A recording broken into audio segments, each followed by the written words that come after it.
ചരമോപചാരം. Order.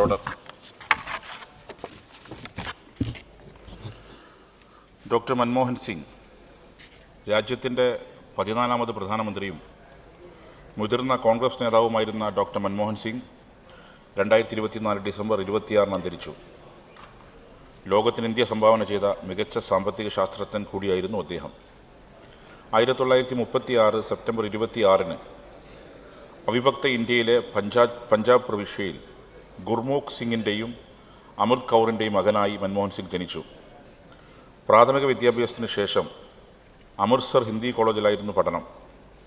Punjab സർവകലാശാലയിൽ നിന്ന് സാമ്പത്തിക ശാസ്ത്രത്തിൽ ബിരുദാനന്തര ബിരുദവും കാംബ്രിഡ്ജ് സർവകലാശാലയിൽ നിന്ന് സാമ്പത്തിക ശാസ്ത്രത്തിൽ ഓണേഴ്സ് ബിരുദവും ഓക്സ്ഫോർഡ് സർവകലാശാലയിൽ നിന്ന് ഡോക്ടറേറ്റും നേടി. സാമ്പത്തിക വിദഗ്ധൻ, അക്കാദമിക് പണ്ഡിതൻ, ഉന്നത ഉദ്യോഗസ്ഥൻ, രാഷ്ട്രീയ നേതാവ് തുടങ്ങിയ മേഖലകളിൽ തൻ്റേതായ വ്യക്തിമുദ്ര അദ്ദേഹം പതിപ്പിച്ചു. പഞ്ചാബ് യൂണിവേഴ്സിറ്റിയിലെയും പ്രശസ്തമായ ഡൽഹി സ്കൂൾ ഓഫ് ഇക്കണോമിക്സിലെയും ഫാക്കൽറ്റിയിൽ ചെലവഴിച്ചു വർഷങ്ങൾ ഡോക്ടർ സിംഗിൻ്റെയും അക്കാദമിക് യോഗ്യതകൾ ശക്തിപ്പെടുത്തി. 1966-69 കാലയളവിൽ united nations conference of trade and development സെക്രട്ടേറിയറ്റിലും തുടർന്ന് ഇന്ത്യയുടെ ധനകാര്യ വിദേശകാര്യ മന്ത്രാലയത്തിലും അദ്ദേഹം ഉന്നത പദവികൾ വഹിച്ചു.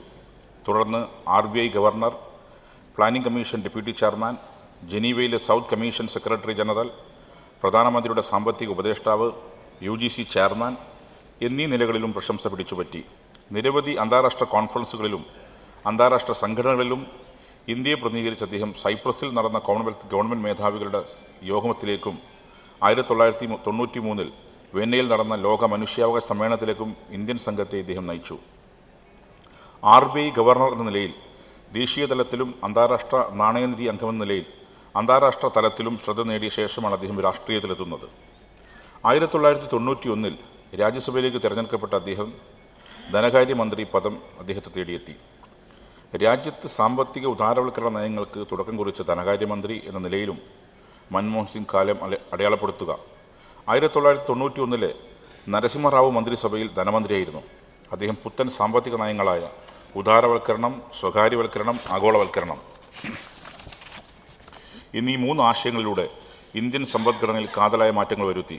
2004 ഇടതുപക്ഷത്തിൻ്റെ പിന്തുണയോടെ UPA സഖ്യം അധികാരത്തിലെത്തിയപ്പോൾ മൻമോഹൻ സിംഗിനെയാണ് പ്രധാനമന്ത്രി പദത്തിലേക്ക് നിയോഗിച്ചത്. മഹാത്മാഗാന്ധി ദേശീയ ഗ്രാമീണ തൊഴിലുറപ്പ് പദ്ധതി, ഭക്ഷ്യസുരക്ഷാ പദ്ധതി, വിവരാവകാശ നിയമം തുടങ്ങി ഒട്ടേറെ ക്ഷേമ പരിപാടികൾ മൻമോഹൻ സിംഗ് മന്ത്രിസഭ ആവിഷ്കരിച്ചു. 2009 വിദ്യാഭ്യാസ അവകാശ നിയമം പാസ്സാക്കുന്നതിൽ മുൻപന്തിയിൽ നിന്ന് ശക്തി കൂടിയാണ് അദ്ദേഹം. ഇന്ത്യ ചൈന അതിർത്തി തർക്കങ്ങൾ കൊടുമ്പിരി കൊണ്ട കാലത്ത് ഊഷ്മളമായ വിദേശ ബന്ധം ഇന്ത്യക്കും ചൈനയ്ക്കുമിടയിൽ സൂക്ഷിച്ച് മൻമോഹൻ സിംഗ് അമേരിക്കയുമായി ആണവ കരാർ ഏർപ്പെട്ടതോടെ ഏറെ വിമർശനങ്ങൾക്ക് വഴിവെച്ചു. ധനമന്ത്രിയായും പ്രധാനമന്ത്രിയായും രാഷ്ട്ര നിർമ്മാണത്തിന് മൻമോഹൻ സിംഗ് നൽകിയ സംഭാവനകൾ അദ്ദേഹത്തിൻ്റെ സാമ്പത്തിക വൈദഗ്ധ്യത്തിന് അപ്പുറമാണ്. സൗകര്യം കാത്തുസൂക്ഷിക്കുമ്പോഴും തീരുമാനങ്ങൾ കാർക്കശ്യം അദ്ദേഹം പുലർത്തി.